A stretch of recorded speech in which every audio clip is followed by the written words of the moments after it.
closing in to the end of this leg of the journey. It's very beautiful here in Albania. There are amazing mountains. The highways are a bit not perfect condition, but they are good. And what is missing, of course, is the completion. The Trin River Bridge is now under construction, and now when you pay €5 for a highway, I think it's also to be expected that they are completing the highway, because paying €5 and not having parts of the highway completed is a bit of strange, to my best knowledge.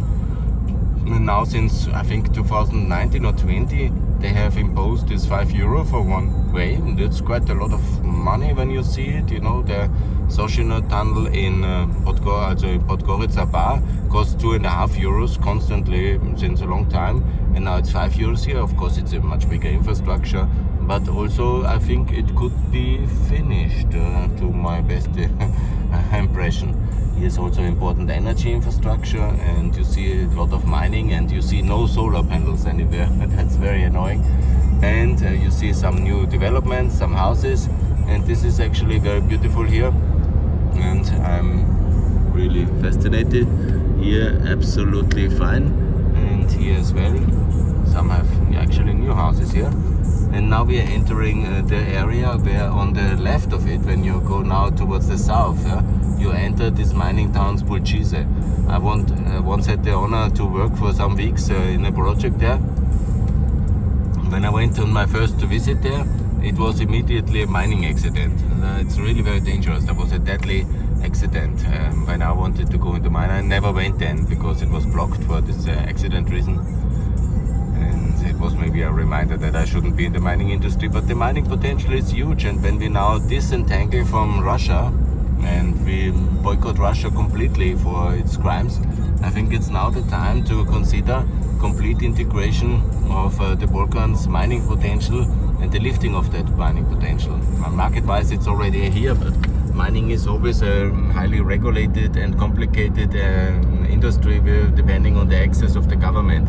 And there's huge problems in the chrome industry and in other sectors with that one. But there needs a significant investment, there needs European standards and European investment, of course, and European supervision of how this access is done, because it's important materials which are here. Chrome is the most famous one, but there is also nickel and others, and things which are needed for the battery industry. And here these are the huge mining towns which the communists have exploited already back then. Pulcise looks quite terrible, but it is accessible in a way. And there is also then the new road where you don't have to come from here, because basically they also had a tunnel now from Tirana, this Ruka Abarit to Macedonia. So there is better access now there, because there was some minor progress on infrastructure. But the real significant problem I see is that here we have not been as successful as we wanted to achieve the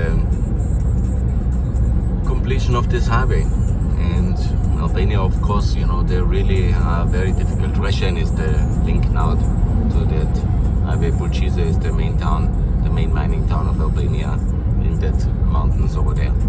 But the problem is here in Albania, I really don't get good coverage in the media, and my ideas, I had only one article, the Euro, but it is not happening. Mr. Rama really doesn't want to listen. He doesn't want to listen on the completion of highways. He has now introduced tolling, and now he is not completing the highway because he is stopping. And you see, it's still a kind of considerable piece of highway which is missing until the coastal highway. He has nothing done on the northern highway, so northeast nothing, and also in the south I was, we have seen, I was in this visit, and there was nothing in terms of new infrastructure. Of course there is now the highway to Fier, but from south of Fier nothing. Then from Fier to the Greek border nothing. From Elbasan to Macedonian border nothing. From Elbasan south to Fier, nothing. So you are basically, nothing has happened. And the big things, that's really very annoying, because what you need is, of course, a highway from Elbasan towards Ohrid, very much so. Via Korcha, maybe south of Ohrid, and Elbasan-Korça highway, very important. Then you need Elbasan highway south, which is then connected to the Fier highway as well, and is then towards Permet and towards Greece, very important. And it has to be built in a way to be compatible with the Warsaw National Park, but it must be then built. And obviously you need, most important, the link to Croatia, because if we want to bypass Serbia, we need to link with Croatia in all these things, and that must go via the Montenegrin, Albanian and Bosnian highway. I've made 10,000 videos already, and here we are again at this moment, and it's very good, and we need to somehow get things going, because that's absolutely decisive to get this done. Now we are here, and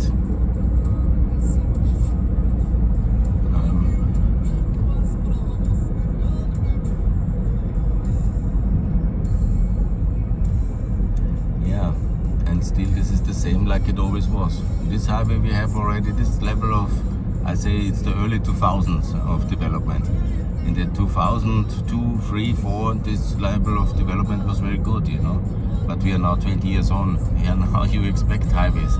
And here we still have significant part of that place not ready, and that's not so good. Yeah, and the euro, of course, that Albania is now the only non-euro pegged currency is also very annoying. The high level of informality, the tax, the mega tax. He now wants to do a tax amnesty, Rama. A tax amnesty to basically legalizing all the money that in the past was brought to Albania and whatever kind of origin it has, and you should pay 10% of taxation for that. I ask myself, why not do 10% taxation for everybody and have much less taxation in the beginning? Very important, yeah? So he has introduced in 2014, when I had to leave, this tax of 23% is now the highest tax, and 15% for corporations. And he wonders why nobody is coming to invest and why so much informality.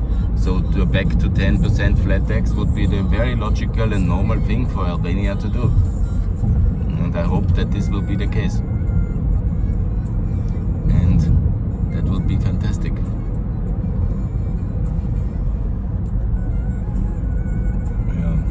And then of course all the mining potential would be much easier to lift, and all the energetic potential, because all other countries in the region have 10%, only Serbia. And now they're even discussing the reintroduction of the visa duty for Albanians and Serbia. I mean, that's a kind of a disgrace. Yeah, because Rama is not listening, he's not working with the West. He is doing his own things, spectacular, but on the key things, he's simply not watching my podcast. I don't say that I have all the wisdoms, but it would be very logical to do it that way. Flat tax, euro, and of course it's a NATO already, the country, perfect, to the NATO harbors and the NATO airport, that's really very good.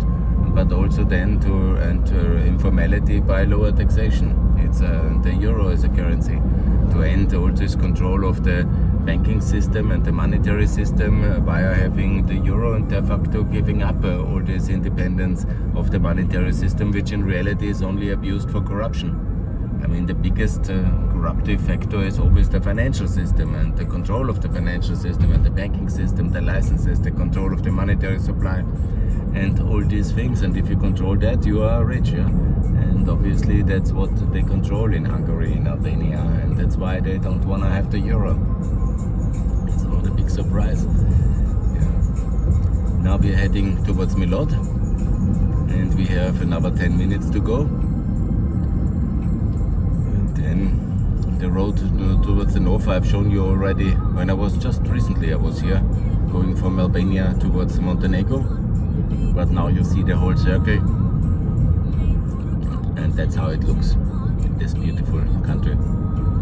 But I recommend you to come yourself and see the beauty of the coast. It's already very developed, much of it, but much of it not. Yeah? And also the potential when it comes to investment, from solar energy towards hydropower, towards the agriculture sector and the oil sector, of course. It's a huge opportunity still here.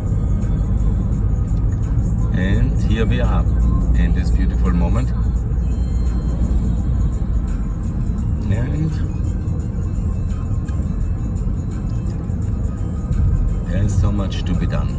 tourism, obviously. This is a huge tourism country. The 2021 season was the most successful in history. And also Tirana is fascinating.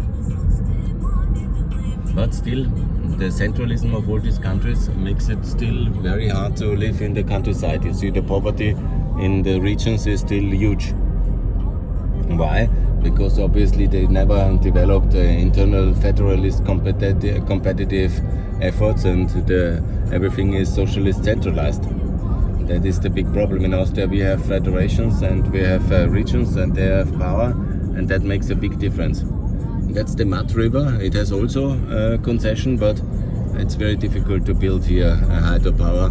I don't know what they are planning, but this is one of the rivers which I think has huge potential as well. There's one of the churches on the castle here, and obviously always a communist factory.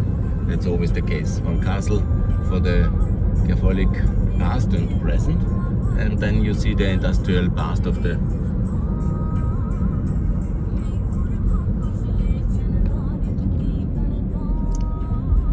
and the poverty of these places. That's Rubik. That's a Christian town. And here you see this beautiful place up here, the church of Rubik. And then we are heading towards the Mud River. I think we are now in about 10 minutes we should be there.